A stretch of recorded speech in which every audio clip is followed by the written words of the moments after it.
The 1800s Arizona sun burned low over the wide riverbanks when cowboy Noah Briggs pulled his horse to a slow stop, dust drifting off its hooves like smoke. He had been riding since dawn, hoping to reach the mining town before nightfall, but the sound of rushing water tempted him to rest. As he knelt by the edge, he noticed movement on the far bank, a figure, quiet and still. When his eyes adjusted, his breath caught. An Apache woman knelt in the shallows, washing a buckskin dress torn nearly to ribbons. She scrubbed it carefully, as if trying to erase something painful. The dress wasn't just torn from use, it looked ripped by force, the edges frayed where rough hands had grabbed and pulled. Noah felt heat rise in his chest, heavier than the sun beating on his neck. As she lifted the dress from the water, he saw bruises blooming across her forearms and shoulders, half hidden beneath her long dark hair. She winced when she moved, but kept working, refusing to break. Her strength struck him harder than any sight he'd seen on the frontier. This wasn't just a woman washing clothes. This was someone trying to survive what had happened to her. When she finally sensed him watching, she froze. Her head snapped up, eyes wide, breath sharp. In an instant she was on her feet, not running, but ready to. Noah raised both hands, palms out. "I ain't here to harm you, ma'am," he said softly, keeping his voice steady. She didn't move, didn't blink. Her gaze traveled over him, the dust on his coat, the worn revolver at his side, the tired horse behind him. She seemed to weigh every detail, judging whether he was another threat. Noah remained still, letting the moment be hers, hoping she'd see truth instead of danger. Slowly, her shoulders loosened, though fear still trembled in her eyes. She stepped back, clutching the shredded dress to her chest. Noah lowered his hands but didn't step closer. "You hurt?" he asked carefully. She swallowed hard, looking toward the trees as if expecting someone to emerge. "Men hurt me yesterday," she whispered. The words drifted across the water like broken glass. Noah's jaw tightened. Whoever had done this was still nearby or close enough to return. He scanned the riverbank, listening for twigs snapping or horses moving. Nothing yet. She stood alone, scared, trying to hide her pain from the world. Noah spoke gently. "Ain't no woman deserves what you been through." She watched him, breathing shallow, hands trembling against the torn fabric. He could tell she didn't trust easily. Why should she? The frontier was cruel, and she had met its worst face. "If anyone comes looking for you," Noah said, "they'll find me instead." She studied him again, searching for deceit. Then she asked, "Why would a white cowboy help an Apache woman?" Noah took a slow breath. "Because wrong is wrong, no matter who it's done to. And because you shouldn't stand alone after something like this." Her eyes softened, just a little, enough for Noah to see the exhaustion behind her guarded expression. She finally spoke her name, Aloya. It carried strength, but he could hear the pain buried beneath. "Let me get you somewhere safe," he said. Aloya hesitated, glancing at her bruises as if remembering each moment they were made. "They said they'd return," she whispered. "Said I belong to them now?" Noah stepped closer, slowly enough for her to stop him. When she didn't, he continued. "You don't belong to nobody," he said firmly. "Not them. Not anyone. I won't let them near you again." Aloya's breath shook as she stared toward the bend of the river, where the cottonwoods stood like silent guards. Noah noticed footprints, 3 men, heavy boots, leading back into the brush. They weren't from her tribe. These were outlaws, drifters, the kind who roamed the frontier taking what wasn't theirs. "We need to move," Noah said. "They come back and find you here, we'll both have trouble."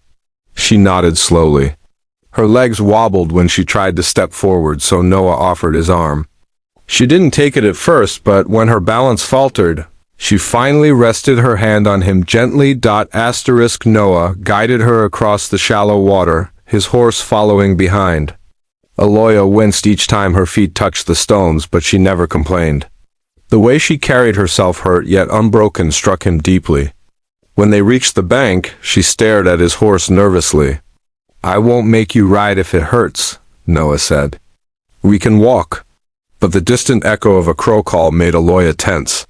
"They listen for that sound?" she whispered. Noah's grip tightened on his revolver.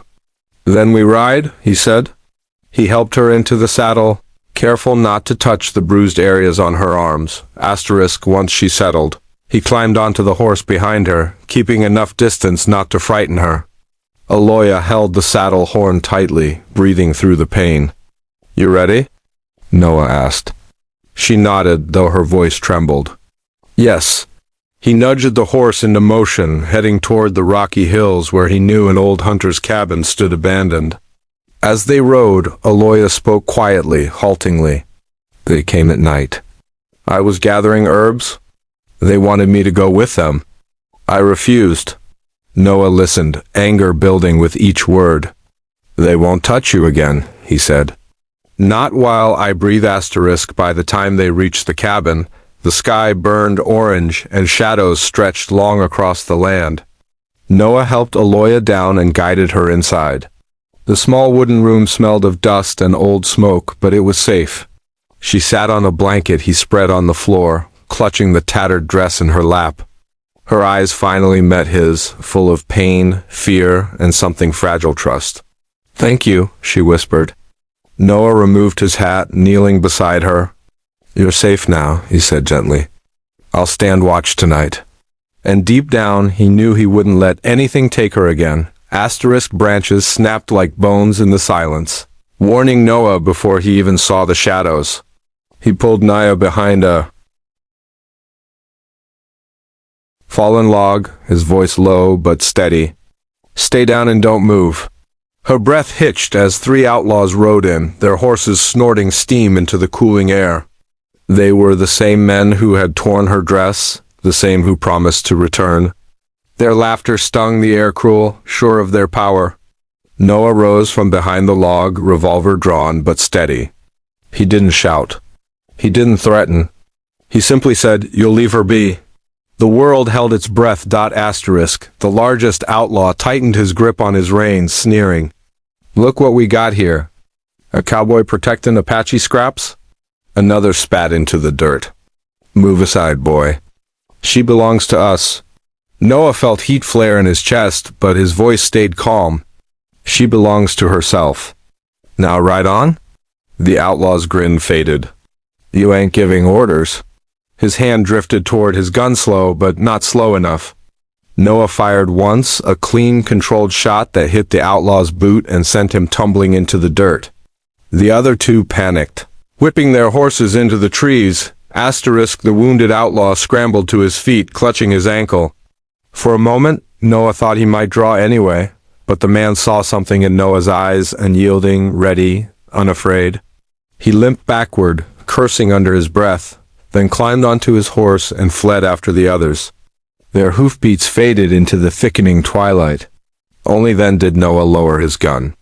His hands shook a little, not from fear, but from the weight of what could have happened. He turned slowly. Naya stood behind him, trembling, clutching the shredded buckskin dress like a shield against the world that had just tried to reclaim her. She stepped toward him, eyes wide with disbelief. You saved me." The words wavered, barely holding together. Noah holstered his gun with slow, deliberate movements. "No woman deserves fear," he said simply. The truth in his voice weakened her knees more than any danger had. She reached out hesitantly and touched his arm, her fingers trembling. "My name is Naya," she whispered. Noah tipped his hat lightly. "Noah Briggs." She studied him as if trying to place his kindness into a world that had given her none. The cabin felt safer now, every shadow losing its threat. Noah guided Naya back into the abandoned cabin, lighting a small lantern and setting it on the table. The glow softened her face, revealing new bruises he hadn't noticed before. She tried to hide them, turning slightly away, but Noah knelt before her without touching. "Tell me what you need," he said quietly. Naya swallowed. "I need to forget them. I need to feel whole again." Her voice cracked like dry grass. Noah nodded. "Then we start with safety." He handed her a folded wool blanket.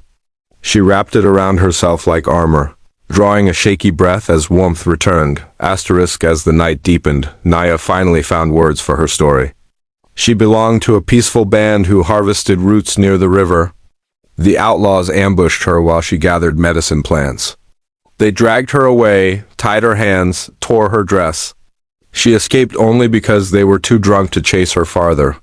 Noah listened, jaw clenched, trying not to let rage control him. "They wanted to take me back," she whispered. "Like a trophy." Noah stared into the fire, his voice low. "They won't, not while I'm breathin'." It wasn't bravado, it was a vow carved from stone. Asterisk, when the wind howled outside, Naya flinched, expecting hoofbeats. Noah placed another log on the fire. "They won't return tonight," he reassured her.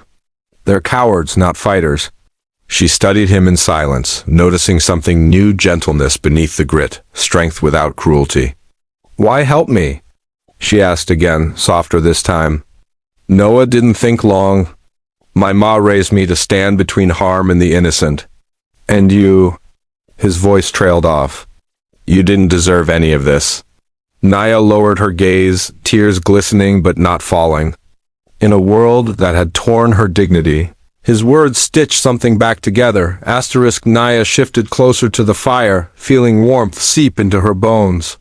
Noah removed his coat and placed it around her shoulders. "You'll freeze without it," she protested weakly. He smiled. "I've been colder." She observed him curiously. "You speak kindly, but carry sadness." Noah shrugged, staring into the flames. "Lost people I cared for. Life out here don't give many second chances." Naya touched the coat gently. "Perhaps you deserve one." Her words struck deeper than she knew. For a moment, silence settled between them, not empty, but full of something unspoken, something fragile and new. Asterisk, Noah stayed awake long after Naya drifted into an exhausted sleep. He kept watch by the door, rifle across his lap, listening to the wind for any sign of danger.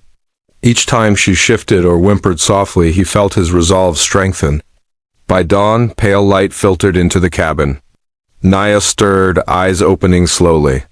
When she saw Noah still guarding her, her expression softened. "You didn't sleep," she whispered.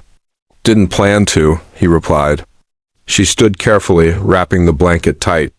"My people are north," she said. "Will you take me home?" Her voice carried hope and fear both. Asterisk, Noah nodded without hesitation. "I'll get you there." They stepped outside into the morning chill, the river glistening like silver between the pines. Noah helped her onto his horse, and this time she didn't flinch at his touch. As they rode toward her homeland, Naya looked back at him with gratitude deep enough to heal old wounds. "You saved my life," she said. Noah shook his head gently. "You saved your own. I just showed up in time." But she knew better. When they disappeared into the rising sun, Naya finally believed what she'd never dared: kindness still existed in the world.